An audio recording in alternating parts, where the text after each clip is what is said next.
Dude, how long has it been since we've talked about this book? Gosh, a month now. Probably a month. Some things have happened. But you know, our followers don't need to know that. They already know what's going on in our lives. The important thing is that we're back here together, Jason. Tyler, I've so missed you. We haven't talked at all. We're not friends in real life, actually. So in regards to the book, here we are again. You Are the Happiness You Seek. It's week 8, I believe, but actually it's been months since we started this, which is hilarious again, because it's a small book. But we're going to leave off on, or start again on chapter 12, where we left off last time, page 94. The section is called The Vanishing of the Illusion. Chapter 12 was meaty, which is part of the reason why it's taken us so long. But anything you'd like to say as we jump in back in again, man? I don't know if this piggybacked on a conversation offline you and I were having. With that said, I liked the idea and appreciated the idea that they kicked off. If I were to summarize it, as you can't get rid of that which does not exist. So you can't get rid of your ego because your ego doesn't exist. Yeah, another metaphor that I might, try to impose is like how in some section he talks about the content of experience or the ego, the sense of a separate self being not the fish in the sea as something that is in the sea, but the ripples and waves upon the sea. And how the fuck are you going to get the ocean to not have waves? It's not going to happen, right? So can you elaborate on what you understand about that? Yeah, so what part of what you're saying is like you can't get rid of something that isn't there, right? The ego is not there. Yeah, I think what he's getting at is the ego doesn't exist because the ego, from me and my understanding, is rooted in the perception or the belief that I am a separate self. And knowing that the separate self fundamentally is not reality, therefore it does not exist. And definitely, if we wanted to kind of bridge the gap of our language, it definitely doesn't exist as we perceive it to be or talk about it to be. Yeah, so maybe my example didn't connect really well, like with exactly what you're saying, but the way I'm seeing it is that, again, there's no difference there in what we're talking about. There's no difference in the ego, that separate self. What do you mean by there is no difference? I suppose what I mean is that what we call the ego is another version of experience. And there is no difference between that which you're calling the ego and any other part of experience. Okay, so are you saying the ego and experience are synonymous? The ego, what we call the ego, is a part of experience. And what do you define the ego as? A sense of a separate self, a thing that we are thinking we are, the way we think we are navigating the world, and a lens in which we perceive and project onto the world. I understand. So is that in your book reality or no? No. Got it. Another piece of the content of experience, another ripple on the ocean.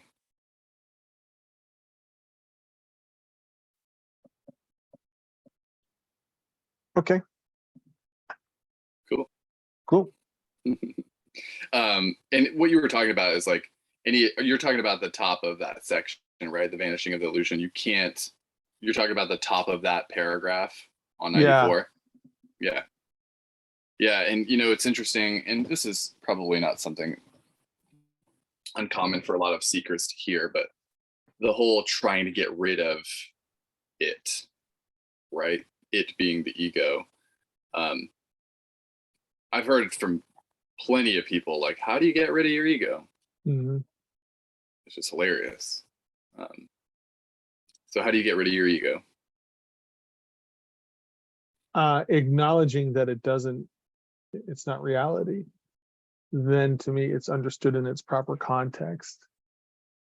The concept of the ego is understood in its proper context. So therefore I'm no longer operating. Those are the times I operate not from the place of perceiving myself as a separate self. So in a sense, it stops, if you will, because the belief in the psychic structure of Jason, I'm a separate self, and I'm separate from Tyler, no longer has that gravitational pull of the belief. So therefore, it just rids itself metaphorically. I appreciate that a lot. Yeah, especially there at the end, like when you notice that there's not something that you're doing, it is all of a sudden just kind of let go. Maybe not all of a sudden, but it is let go over the course of what you just described. Yeah, he says the separate self perpetuates itself by trying to get rid of itself. Yeah. And I think we've had the conversation about the notion of, spiritual, in particular, my experience of spiritual circles around the higher self and the lower self, which I think for me is my interpretation of what he's really getting at, is when the separate self, i.e. the separate self, perpetuates itself by trying to get rid of the lower self. It's just as a dog chasing the tail. Yeah. And I just had a conversation with a friend of mine this morning that at times maybe some people, including myself, in the past, might need that language to be a bridge to perpetuate me to not be overwhelmed, confused, and frustrated with kind of jumping into the deep end. So the metaphor jumping into the deep end would be synonymous to say there is no self, there's no individualized self, and that there's no higher and lower self, and that our fundamental nature, as we've been reading in the book, is equanimous and without lack, et cetera, et cetera. I think if someone probably shared that with me, several years ago, it might have been so hard for my mind as to where I was at the time to understand, appreciate, even consider that, right? Have the courage and curiosity to consider that. So sometimes I think if we can appreciate higher self and lower self models of helping people live life as a temporary stopgap, but not the destination of where we're going, I think then it can become helpful, Totally. but definitely incomplete and definitely not accurate. But at least it's not a stumbling block with people continuing in their journey to really ultimately discover who we are, and that our happiness lies within, basically the title of the book, You Are the Happiness You Seek. When you come to terms with that, I think even then you can easily, as our other friend, or at least as I understand it, Walensky gets into, these models and concepts are helpful until you understand and integrate, and then as such you drop it as quickly as you can, because they're just concepts, they're just ideas about life, they're not life itself. So I think those are helpful to clarify my comment about higher self, lower self. But ultimately I think if people get really stuck in that space, I think it's as detrimental as anything else. Because it actually affords no way to get out of the paradigm of seeing oneself as a separate self. Yeah. I love that. I really do. And I think that could be really helpful in just allowing people to understand that, we're talking about non-duality and duality. Duality can be a part of the path, right? Meaning, I think in the earlier part of the book, it's the direct path and the non-direct path, right? We're on the non-direct path sometimes, understanding that the direct path is the goal. Right. You know what I mean? Like, and I go in and out of that all the time with applying the concepts of this book and applying concepts of others, right? So Yeah. and Yeah. you know, that applied to self too. There is, in regards to like just adjectives in regards to certain things, I said in regards to adjectives, in regards, I don't believe adjectives in the higher and lower or many other things are actually helpful in describing just what self is, or it's just self. And hopefully you're not seeing it as separate. Yeah. I mean, I think there's a little bit of unwinding or unpacking, since we're so conditioned from infancy. And I know my Yeah, mom and sure. dad did not have a non-dual perspective. So I was, Yep. you know, reinforced and conditioned, and the people I hung out with growing up, the notion that Jason, am a separate self.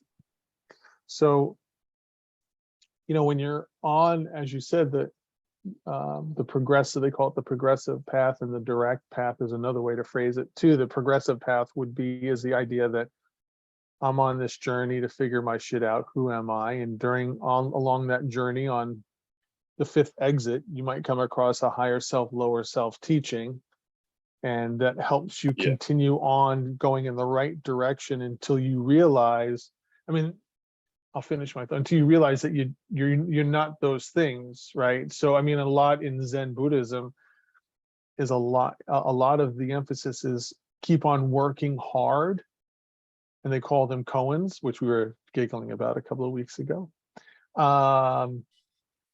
In regards to ways in which you ultimately come to face that you can't answer certain questions with the mind and the body, that things are just beyond that, but there are answers, or there's a reality beyond it. And then when you realize you've exhausted all the paths to improve yourself, have gotten you as far as where you are when you originally started, then you have to just say, I need to discard these concepts. I need to discard this teaching. I need to discard this, this, and this, and this. And for me, then that offers us the opportunity to finally come in contact with maybe a stripped version of, and more clarity about, who the hell am I? And the happiness that I'm seeking has always been within, versus Yeah. always seeking it outside. So Yeah. I yeah. love that metaphor, that visual of driving down the freeway and stopping at an exit. Here's a part of me through this modality. Here's a part of me through this modality. And you always end up, you know, getting to the end of the freeway, back in the dream car you never thought you had, to realize that all these parts of me I picked up, I can now let go, and they're actually not me. Bam, Yeah. bam, bam. Speeding down the freeway. Life is a highway. Okay. I want to ride it all night long. I love that song. Great song. Yes. Rascal Flatts. Okay, so let's move along to page 95, if you don't mind. Can I read this? Do I have your permission, Daddy, to say this section about Ramana Maharshi, what he said? Please, son. Okay. He said, so I butchered the pronunciation of his name, Ramana Maharshi. So he said, when the I is divested of the I, only I remains. That is, when the I of the apparent ego is divested of all the beliefs and feelings with which it has clothed itself, the true and only I of inherently peaceful and unconditionally fulfilled awareness shines by itself. Thought that it kind of encapsulated what we were just pretty much getting at. Yeah. In a very poetic way, which I appreciated. For sure. I like that. Anything to reflect about that? You know, what came up for me is that when you're reading that those two sentences is, man, someone who probably hears this, that is so fucking, what the fuck do you mean? Like, when the I is divested of the I, only I remains. I could see it going like this, you know. Well, what universe are you in? Yeah. And I remember I was reading a couple of books a mentor of mine gave me about 5 years ago to read. And I said to him, I said, I don't know what the fuck I'm reading. Like, it's just going right over my head. Do And you remember what the books were? Yes, there was, shit, I do, and I can't So recall you the actually name. don't remember is what you're saying. Hold on, it might be on my bookshelf. One was by Wang Po, the famous HWANG Wang. HUANGPO, Yeah. and another one was by I think it was an English dude who wrote about non-duality, but um, Great. So that gives me anyway. no threads on finding either of those books. Thanks. I appreciate that. No, I can definitely. I have them here. I have them somewhere. Okay. Uh, and I Because if just they confused you, I need to figure it out to make you feel bad about yourself. touche. Uh, but my point now is to tell you is that when I first read them, I didn't know what the fuck I was reading. And eventually the light bulbs went on. And then shit like this, when you read when the I is Yeah. divested of the I, only I'm like, that fucking makes so much sense to me in my mind and my body now. Mm. But when I would have first read some shit like that, so that was what I was remembering when you were reading it, is like, and maybe that's as I think, process this out loud, maybe that's why this higher self, lower self is sometimes important, because it helps bridge the gap from where the fuck I was at that time to the idea that I can intimately appreciate what that statement is saying. And so, unless I have a bridge that helps me along that journey, maybe it could be a little more difficult to drink the Kool-Aid of that the end statement is true. I Mm. mean, it just feels so far removed when I think of my past life and think about what I've heard other people share about life. That statement just feels like you're just on another fucking planet, bro, in regards to having that appreciation and belief. Either Yeah. that, or the other one that I've experienced is it's rationalized by another person to such a point that it's okay, that's good for you, but not good for me, and I'm just going to move on. Mm. That's you in your own little bubble, which I Yeah. can also appreciate to some degree as well. Hey, do you want to get matching tattoos of just an eye on our hand, like right here? No, I'm not putting any tattoos on hands for right now. I guess we can't be friends. I guess so. Whatever. I was thinking Um, about it on my foot, but we'll see. I'm legit gonna do that. So do it Yeah, or don't, whatever. yeah. So ironically, I pulled an archetype deck card this morning. Are you familiar with that card deck by Mhm. The Wild Unknown? Yeah, Do you yeah. have it?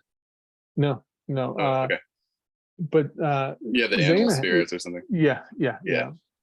I like the archetype. So that this morning I pulled a card. What do you suppose that card was?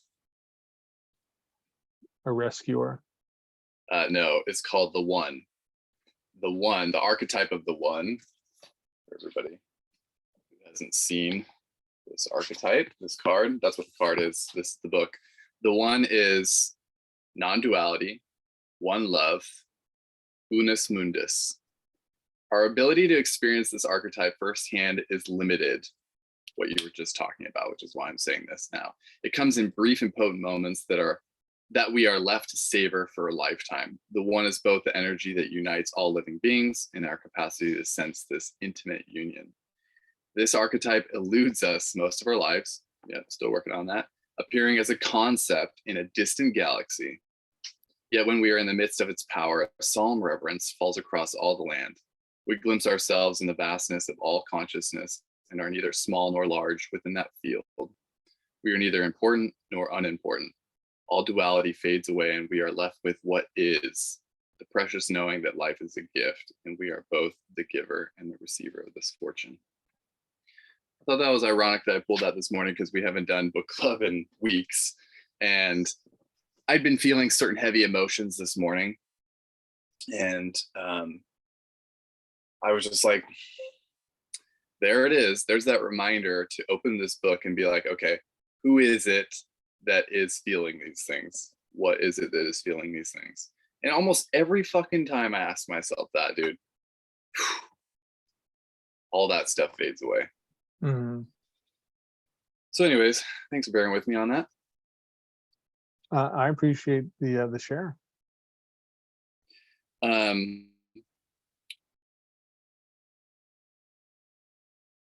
so the next part after that I just shared, that I actually reread last night, and I feel like it was just another kind of slap across the face.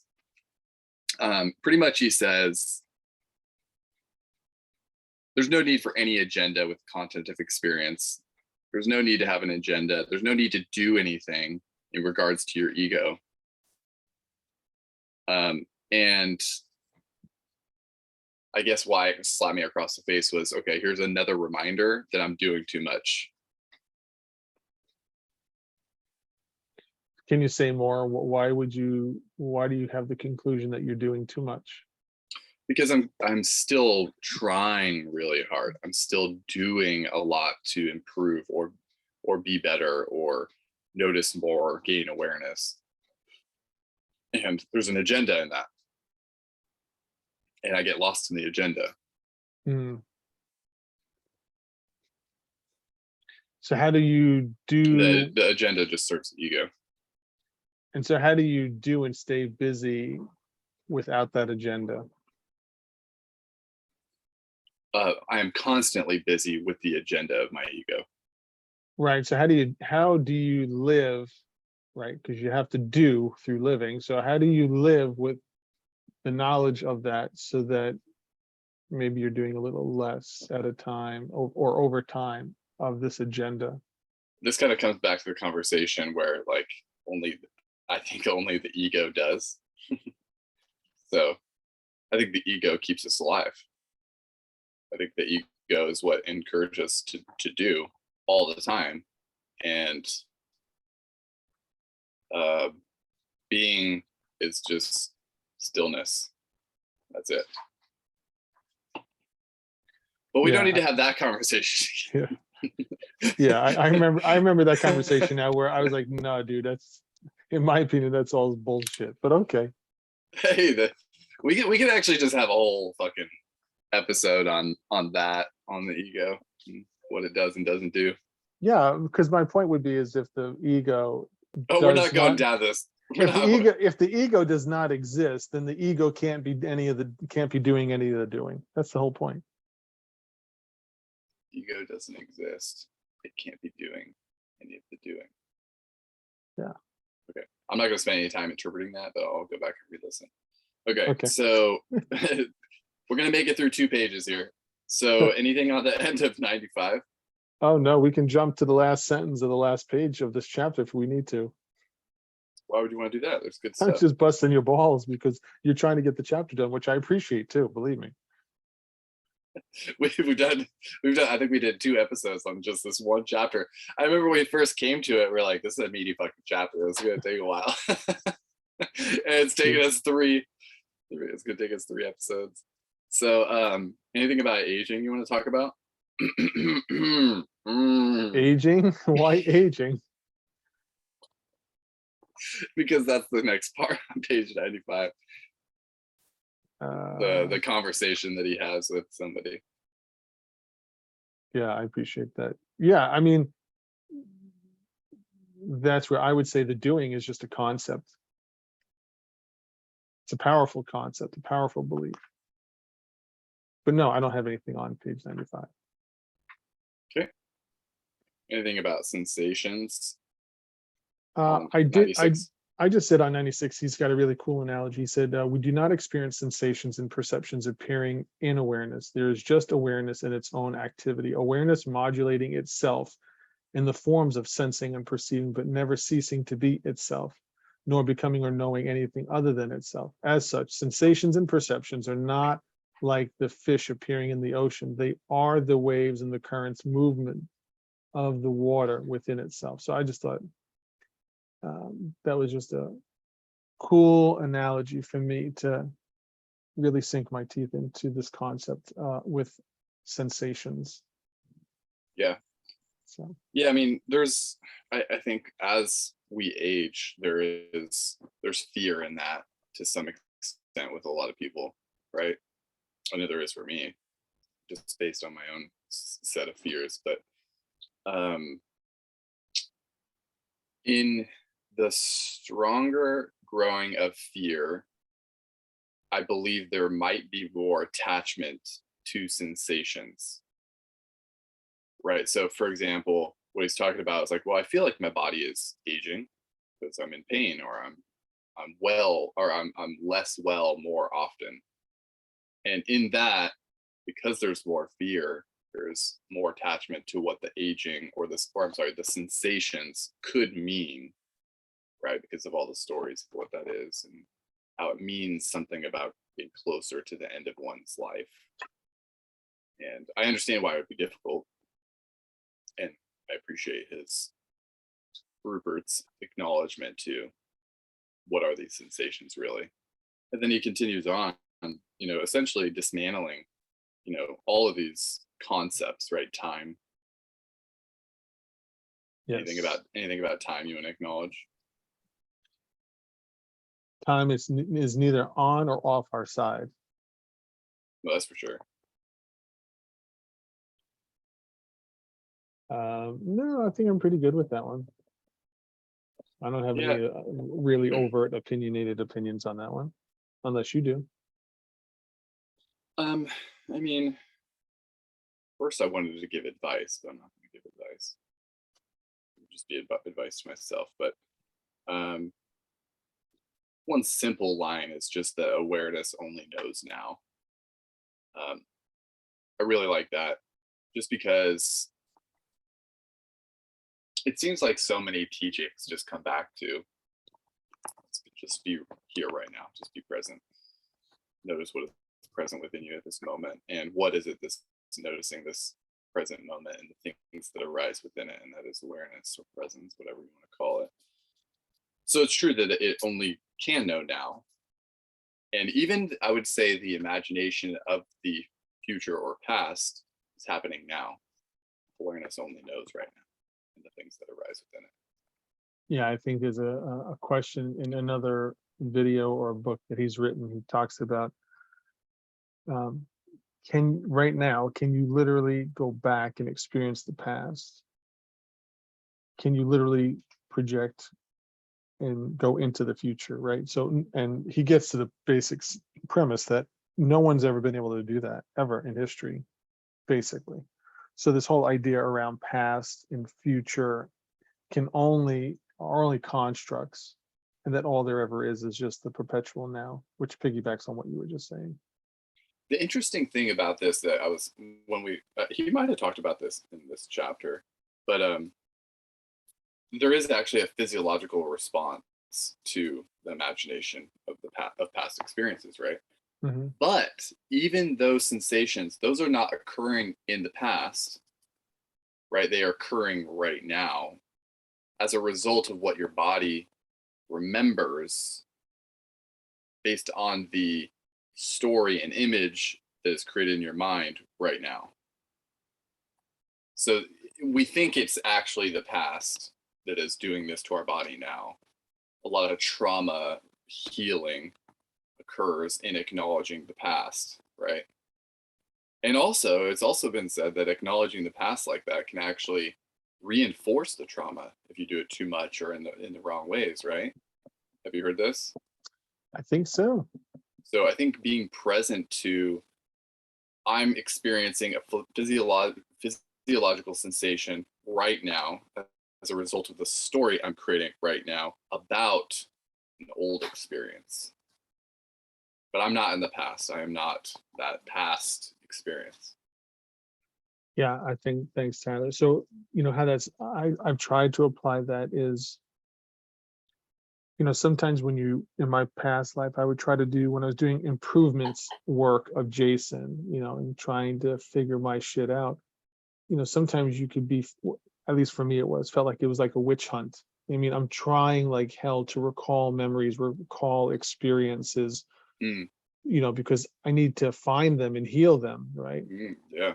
And so, I have come to terms with, well, stop seeking and worrying about it. Just if I'm present, I'm going to feel that which is stored in the body at whatever time I feel it, and just deal with whatever comes up rather than, quote, stressed out or stressing myself in a stress response to figure out where can I learn to recall something and force a square peg in a round hole, so to speak, in self-discovery, rather than just being present with whatever is showing up, and at the same time inviting or being open to um,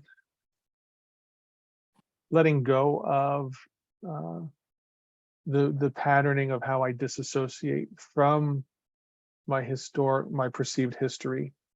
So can I let that guard down to be more open, to let things more come up to the surface at its own pace, at its own rhythm that it needs to. Yeah. And I felt like that has always been quite alleviating of stress and aggravation. I love that. Because to me, as an addict of self-improvement, I was always trying to fucking hunt for the next pebble or the next thing under the pebble that I could, quote unquote, transmute, so to speak. And it was exhausting. So Yeah. there, I don't know. For me, there was It's a something burden. cathartic about it. Yeah. Yeah. So it does challenge my paradigm sometimes about, like, even with our language, how much do we want to say that we're going to go into the past to reconcile it so that I can move forward, right? What? I'm trying to get a fucking spider. I know you're on a call. Tell her that language is totally inappropriate when we're trying to record something. This goes on YouTube. I don't know what you're doing. I just know you're on a call. I don't know if I got it. She had to get a spider. Yeah, totally. Let's blame it on women, always trying to fuck up the man shit. So now she's going to perpetuate the madness, I see. Uh-huh. Yeah. Of course. Well, in regards to that, the next line that I starred was called, "But I feel my life is a great journey." I certainly attached to this word journey, so I had to star it. And that's why I really like this next line. It says, "The journey takes place in you. You do not take the journey."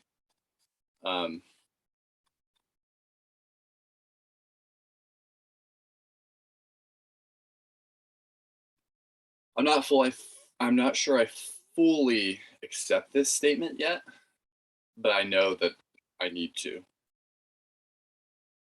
And why do you feel like you need to? Because I attach to, well, I feel like I need to because I feel like that's essentially what the teachings of this book are. It's just, again, focusing on what is it that is occurring here, and that is awareness and what arises in it. I am not that which arises in it, but I'm able to notice. Anyways, so in saying you do not take the journey, kind of, again, like you said earlier, relinquishes that pressure of doing, of needing to find more and learn more, whatever.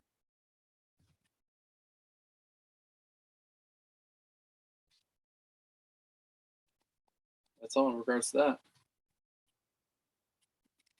Anything going through 97 that you want to acknowledge?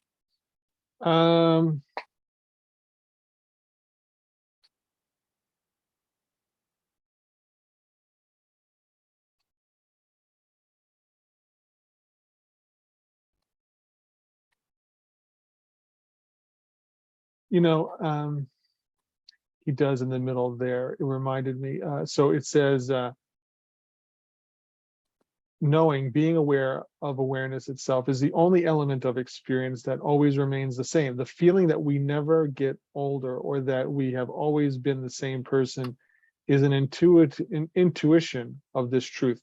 And what I appreciate is, and this goes back to the eye of the eye of the eye quote, to some degree, or at least for me, it is reminded of.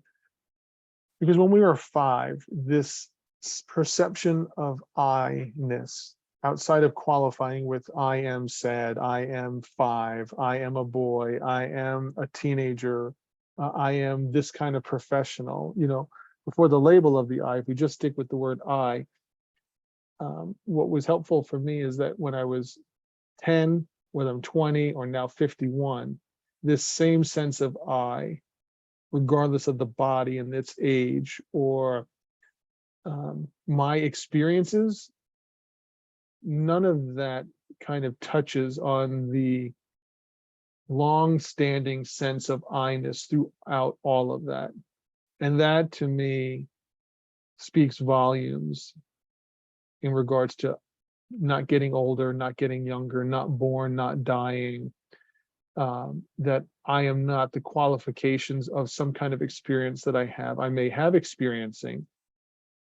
So I don't know, that came up for me as a nice reminder. So I love that section. I marked it as well, and I'll take it a little bit further because you didn't finish it. He says, after the same person is an intuition of this truth, in fact, it is more than an intuition. It is the taste of our eternity, the taste of our ever-present, ageless, changeless, untarnished self. And when I read this too, same thing. I thought back to, like, you know, it's a great experiment to play with yourself. Like, feeling yourself as you were 5 is the same feeling of yourself as you are now.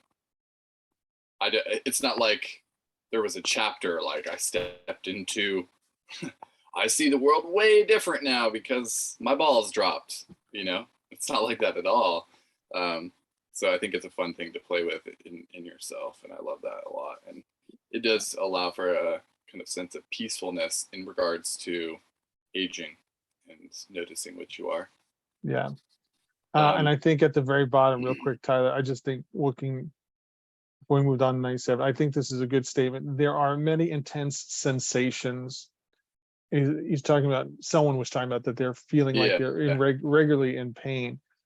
But Rupert said, but do not allow the intensity of a sensation to persuade you that you are a body, let alone an aging one. Tough pill to swallow. When we're in the throes of physical pain, we feel very contracted. The stress response kicks in.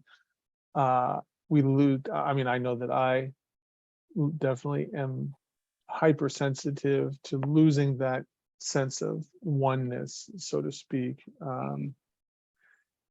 And I've also experienced in the opposite, right? So I've experienced it enough to know that that statement resonates with me, and can experience the opposite too when I haven't.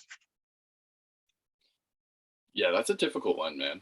I mean, Yeah. I definitely relate with you, and I certainly have my own tendencies of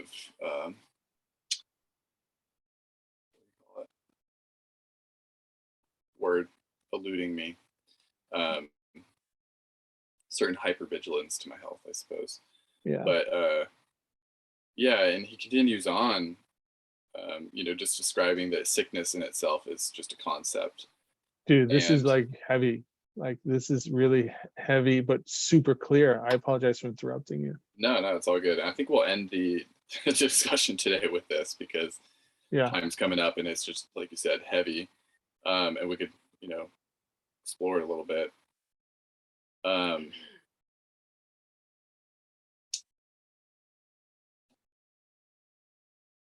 we read it? I think it's really powerful.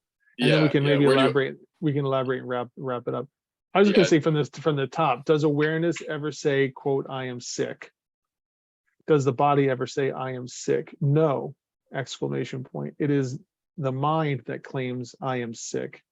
I hope people digest that shit. But even that claim is just a thought. Can a thought be sick? I mean, experientially, go into your experience right now and ask yourself, any thought that you have that comes and goes, can you codify that thought as sick in and of itself? Just in a microscopic lens? No. I mean, I've never been able to. A thought is a thought.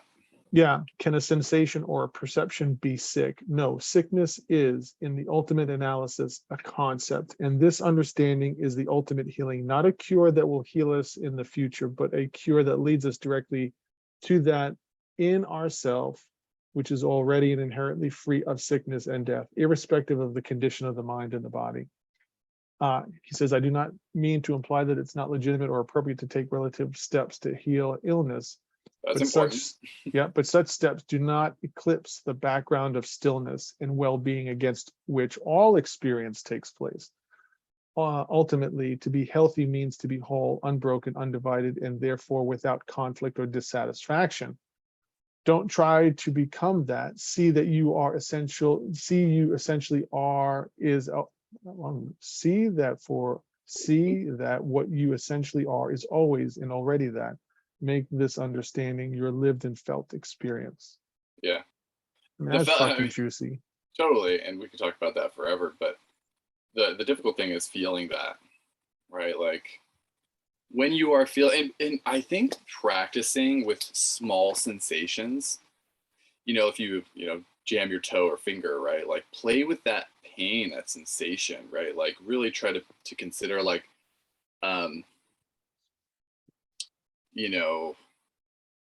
just imagine you have a pain in your finger and you think that there's a sprain, right? Like call it a sprain. That sprain could be the concept that you get yourself wrapped up in. Like, I need to go do all these things because I sprained my finger. But really, detach from that concept first. Detach from the fact that I am or I have this sprained finger, and rather, what is it that is experiencing this? What is it that is noticing this? And just play with that. Play whatever the sensation is. Before it gets too serious, that it becomes too difficult to play with those sensations and not attaching to them. And I know in the world of health and wellness too, I'm sure you, not just for yourself, but with others, have some sort of time being able to explain this to them when they're going through a difficult time. Not fucking easy. No. That's that. Or impossible, because really, it comes down to people finding it for themselves. Yeah, I mean, either the pain teacher drives people deeper into finding themselves, or they set up bigger barriers to not face it. Either way, there's a light and a shadow to that. Yeah. As we've talked in the past or had our personal conversations about and personal experiencing of. So yeah, I just think that it's a challenge for people to, if I were to project, stop making an assumption that thoughts, sensations is synonymous with sickness. Like, and when you really, really take the time to pause and say, can I challenge all of my assumptions and put them on the table and really go deep enough into looking behind the curtain, so to speak, I think there's a lot of gems to be realized. Just as he said, can a sensation be sick? Can a sensation in and of itself be sick? Yeah, and I think that the words, right, these words that describe and these concepts that describe lock us into the old meaning of what those are, that we don't need to attach to. And so the language that society and culture place on certain things is just not necessary to acknowledge, in my opinion, because it kind of pulls us down that rabbit hole of old shit. I agree, man. Brother. Anything to wrap up? No, I think we're pretty good. So we're on chapter 13 for next week. Next week, 13. We finished 12. And I always appreciate you. Thanks for the dance. Thank you for all for watching. If you were here, subscribe on YouTube. Two Dudes on the Pathless Path is what we're calling ourselves. So until next week, peace.